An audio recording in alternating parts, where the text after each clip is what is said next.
Welcome to Unit 1, Lesson Topic 3, Part 2. We're going to be working on Lesson 2.2 from our textbook, Subtracting Rational Numbers. I'm Mr. Pilarski and I'm your teacher. Our objectives today are, I will be able to subtract rational numbers using models and rules. The second objective, I will be able to apply subtraction. The vocabulary is very similar to our previous lesson on adding rational numbers. You're going to need to be worried about the idea of opposites and inverses and substitution, additive inverses, things like that. So let's get this math journey started. In part 1 of this lesson topic 3 on adding rational numbers, we saw that one way to model adding rational numbers was using a number line. Well, we can use the concept of adding rational numbers and opposites to help us understand how to subtract rational numbers. But let's first look at how to subtract rational numbers using a number line. Now, let's say I had the expression 4 minus 2. Now, this is something you should be very familiar with. 4 minus 2. We would start at the number 4, and to subtract away from means we would go to the left 2. And the answer to this, well, you should know this, is 2. So that's one very simple example. Now, in the red,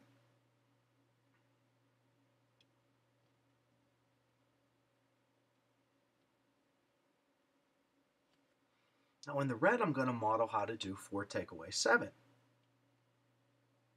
We have the same starting point, but the number we're taking away is a lot bigger. So our starting point is 4. We have to take away 7. It means we'll move to the left 7. 1, 2, 3, 4, 5, 6, 7. And our ending point here is a negative 3. So 4 take away 7 is equal to negative 3. So much like adding, but we're going to go to the left instead of the right, or decide. In this case, we're subtracting a positive. But that's how we can use a number line to model subtraction. Here in example 1t, we're told to use a number line model. We need to find negative 3, take away 2 using a number line. Well, negative 3 is our starting point. So we'll put a little point there, a little dot right on negative 3. And away from that, we have to subtract 2. So we have to go to the left 1, 2. And our ending point would be negative 5. So the solution to negative 3 take away 2 is equal to negative 5. And here's how we would model it on a number line. This is the first time that we're going to be using positive and negative tiles. From our textbook on page 64, it says you can use tiles to model subtraction. A yellow square represents a positive one, and a red square represents a negative one. A negative tile and a positive tile together, if you have one of each, represent 0. This is called a zero pair. And that's a pretty important little phrase, because I'm going to say that, 0 pairs. When you add any combination of a red and a yellow to your integer mat, it's not going to change the values of what's on the mat existingly, because adding one positive and one negative, since they're opposites, is like adding 0. It is adding 0. So let's take a look how to use positive and negatives in an integer mat to model subtraction.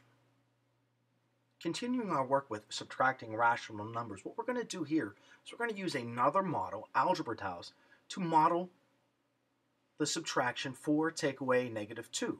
Now, remember, the first number is our starting number. So in this case, 4 is what we're starting with, and we're going to represent that with these 4 yellow tiles. Now, this rectangle represents my algebra mat, and I'm going to grab these 4 tiles and I'm going to put them on my algebra mat. So right now, I am starting with this number 4. I have 4 algebra tiles, positive algebra tiles on my mat, and I have to take away negative 2. Well, I don't have negative 2 on here, but what I do happen to have over here are 2 pairs of 0. Remember from the previous slide, a positive algebra tile and a negative algebra tile is like adding 0. So I just added 0. I still have 4 here, plus 0 is 0. I'm going to add another 0, and the reason I'm adding 2 zeros is so that I can now take away the negative 2. When I added those 2 0 pairs, I can take away the negative numbers. I wonder why those are sticking. There we go. When I take away the second one, what that leaves me with is 6 on here. So 4 take away negative 2 is equal to positive 6. And that's how we do that. Now, how we started that, let me review that. How we did that was by starting with the 4.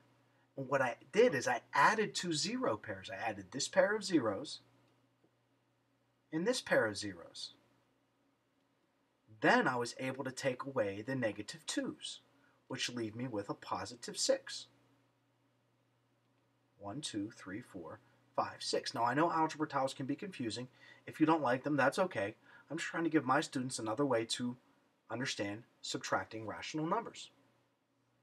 The ultimate goal of this slide is to learn the rule for subtracting numbers. Now, what we've seen here is that the number line below models the sum 2 plus negative 6 and the difference 2 take away 6. Our starting point's 2, and we have to go to the left 6, so we'd have an ending point of negative 4. Both this 2 plus negative 6 and 2 take away 6 can be modeled the same way using a number line. So they have the same value, negative 4. And this illustrates the following rule for subtracting rational numbers. The rule for subtracting rational numbers is here, and you're going to want to highlight it or underline it. To subtract a number, add its opposite. That's going to be a choral response until we get the hang of this. Subtracting numbers. To subtract a number, add its opposite.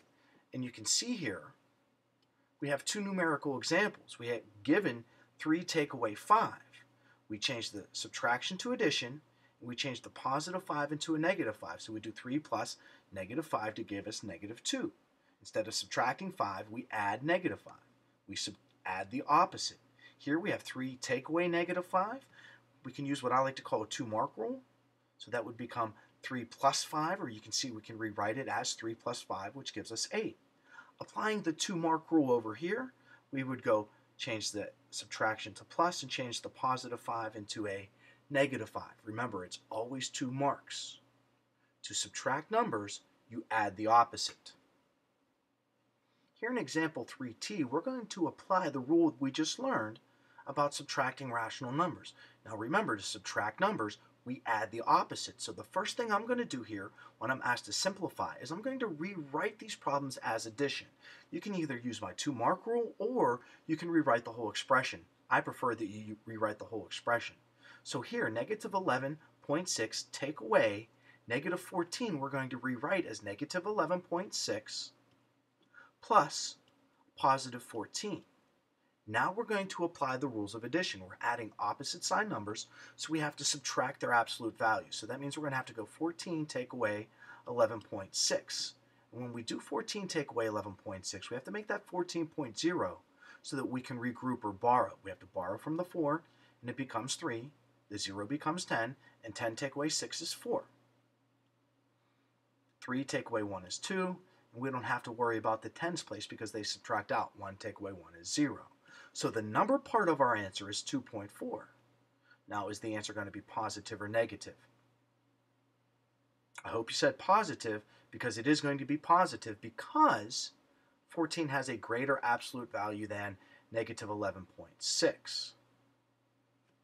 In example B, to add these two fractions or rational numbers together, we're going to first rewrite the subtraction problem with addition. The 2/3 is going to stay the same. The subtraction sign is going to become a plus sign, and this negative 4.9 is, or 4/9 is going to become a positive 4/9. Some teachers have shown you to do this, I'm sure, to make that one big plus sign, or that this fact that this double negative should become a positive.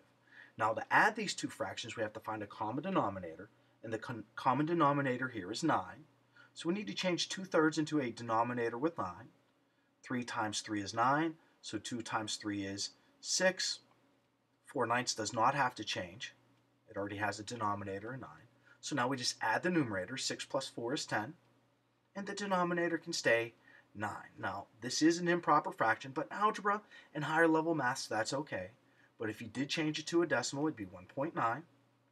No, it wouldn't be 1 1/9. It wouldn't be 1.9. It would be 1 1/9.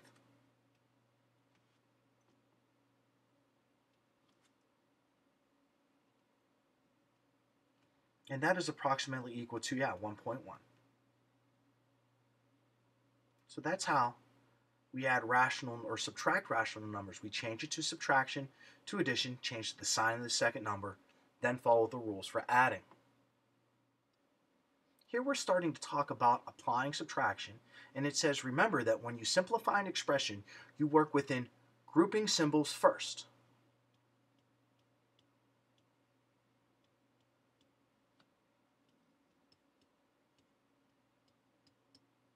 Now it says right here, blank, this should be absolute. Absolute value symbols are grouping symbols. So find the value of the expression inside the absolute value symbols before finding the absolute value. So if you have an expression inside the absolute value, don't find the absolute value of the individual parts. Do the math, simplify it down to one number, then take the absolute value. Continuing to apply subtraction, what we have here is example 4t involving absolute values. On the previous slide, I stated that absolute values are like grouping symbols. So to simplify the absolute value of negative 13 minus a negative 21, close the absolute value, what we have to do is simplify what's inside the absolute value first. So we'll just write down the absolute value symbols as if they were grouping symbols. The negative 13 is not going to change, but what is going to change is subtract a negative 21.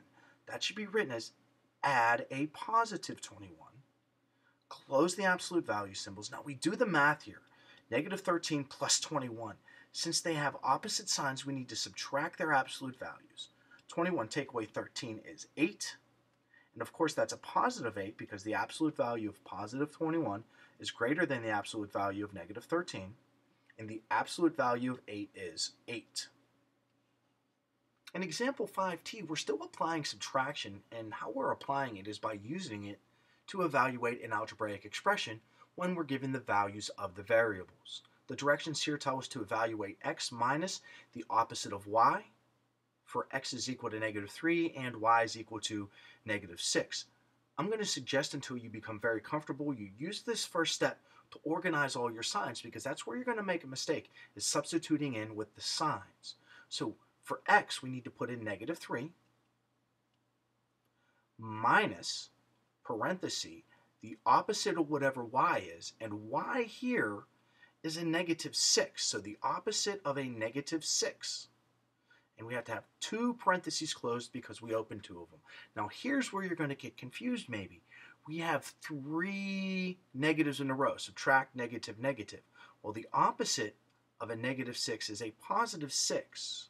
So these two symbols right here, you can change to a positive or a plus. And what we're going to end up having is negative 3 take away 6. Now what we've been learning is that when we're subtracting numbers, we should rewrite them with addition. So this would become negative 3 plus negative 6. When we add those together, that ultimately gives us negative 9. But this can be very challenging just because of the number of negative symbols or signs that you need to be keeping track of. In example 6t, we're actually going to be applying subtraction in a problem-solving situation. The problem reads this: the temperature in Montreal, Canada at 6 p.m. was negative 8 degrees Fahrenheit. Find the temperature at 10 p.m. if it fell 7 degrees Fahrenheit. So what we have to do here is start with negative 8 because that's the starting temperature.